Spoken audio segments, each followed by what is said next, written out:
Hey, welcome to the Feel Good Marketing Podcast. I'm Jennifer Nilsson, Managing Director at Clementine Creative Agency. And I'm joined today by Caroline Johns, Social Media Manager here at Clementine. Hi, Caroline. Hi, Jennifer. So today we are talking specifically about organic social media and how to really sort of amp up and grow your organic social media presence specifically. So first, I thought maybe we should talk a little bit just to make sure we're all on the same page about what organic social media actually means. So correct me if I'm wrong. Organic social media is any kind of content that's free, right? On any platform. It just means that you're not paying to boost it, right? Yes. Okay. So a lot of what we hear today about social media, of course, is it's pay to play. It's all about the paid advertising strategies that organic is kind of dead and dying. But I think in our experience, organic still has a really vital role to play in your social media strategy. So why don't you tell us a little bit about why organic social media really is still an important part of the mix? Yeah, definitely. Organic is really kind of the core of social media. And there are 4 pillars talking about the importance of social organic growth, which is number 1, building a sense of community. It's not even about you as the brand. It's really about creating a sense of community for others to engage with each other on your platforms. Second is creating a brand experience. So going to social media is all about an experience when you're on that app or the platform. So crafting content that your audience actually wants to see. Third is strengthening relationships and customer service, a huge core of social media. Just making sure you're, honest, trustworthy, upfront with your audience, and always available when needed, when they have questions. I was going to say, so that's a lot about like responsiveness and, answering inquiries, those kinds of things. Yes, definitely. And then the 4th and last one is gathering feedback from your audience, which is another huge role of social media. So this is really kind of where you can track the trends to see where your audience is and where they're going on the platform. They may not be interested in a certain feature on Facebook or Twitter or Instagram. So really just gathering that feedback from them to understand what they want to see. Yeah. One of the other things I think is interesting to think about is that, your organic social media content and the strategy that you apply there also has an effect on your paid media strategies. So if you are investing in the paid media space, what you're doing on the organic front is really going to help to support that and vice versa so that they kind of work well together. Mm-hmm. Definitely. So if all that's true, then, what are some tips that we can share in terms of how you can make your organic social media strategy the best that it can be? Yeah. So number 1, it's really relevant right now. And it's also just staying relevant on the platform itself with whatever tools and trends are trending. I think everyone right now knows that Reels is taking Instagram Reels. Yeah, yes. Instagram Reels are top priority on all social media, even Facebook and Twitter sharing those Reels on all the platforms. Yeah. So that's really about short form video, right? Short form video is like the king of formats right now. Yeah. Exactly. And just making sure that you're using those trending audios and using all the capabilities in that specific platform to your advantage. Yeah. And I think one thing that's important to note there is, one, that's what a lot of users are interested in and engaging with right now.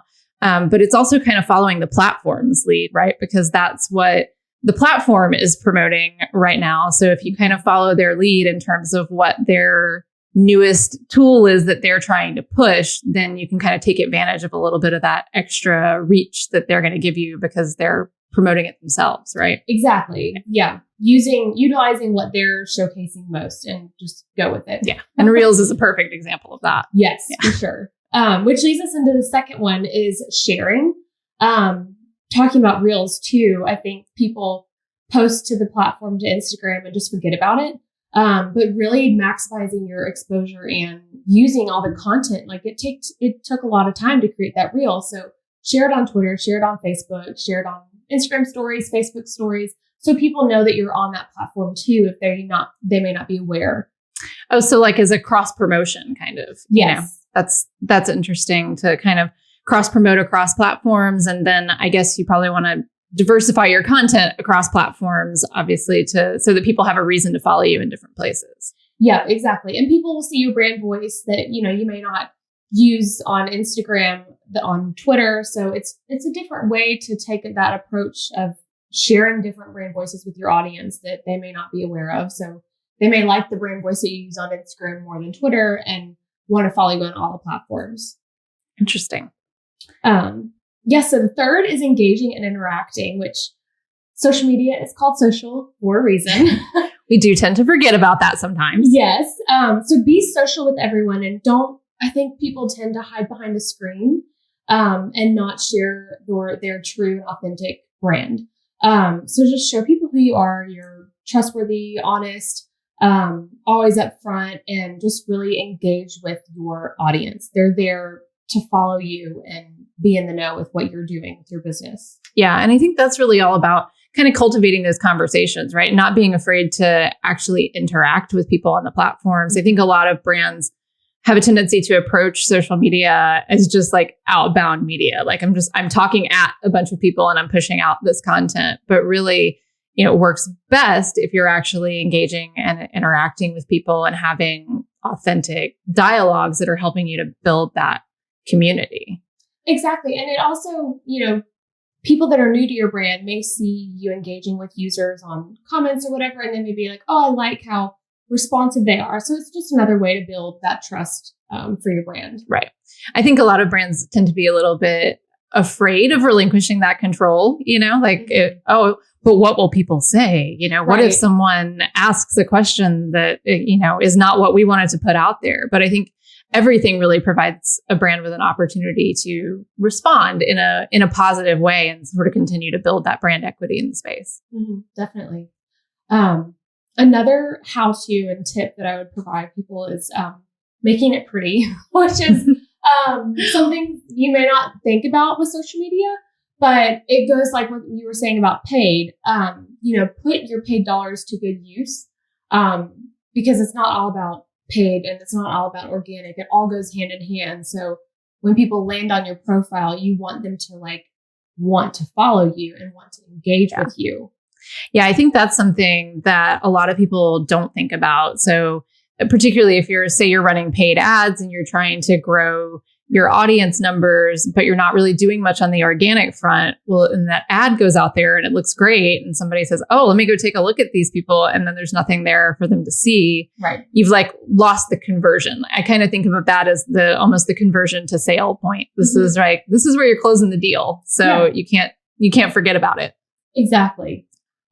Which leads us into our next one is consistency. Consistency on social media is key.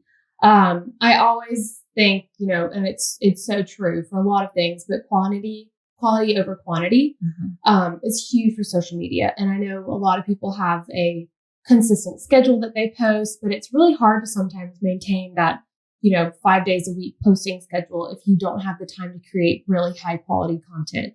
So if you only have time to do 2 great, awesome posts in a week, that's great. Stick with that because it's going to maximize your engagement and impressions, and it's just only going to help you and better your brand. Yeah, I think that's interesting because a lot of people feel like frequency is the key, and that's what you see out there a lot. Like you need to post 3 times a day, you need to post 5 times a day to build a following. But if you don't have the material to fulfill that in a way that's really compelling, then you're just really spinning your wheels and a lot of time and energy to produce that much content that's not really going to land or resonate with an audience. Mm-hmm.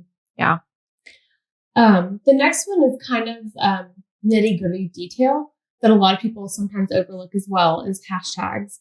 Hashtag is basically a search term on social media that people can search, kind of like keywording. And right now they're recommending 4 to 9 specifically on Instagram.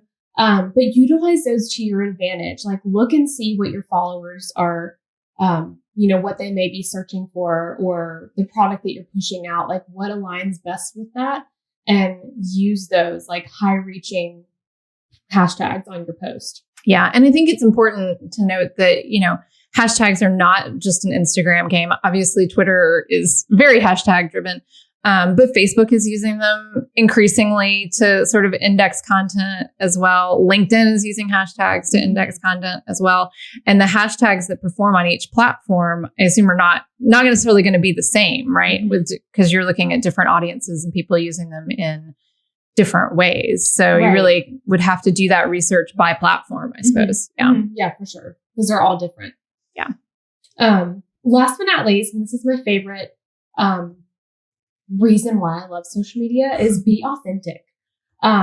People tend to think too much about what they're saying or what goes into their content, but really cultivating that authentic online brand for your audience.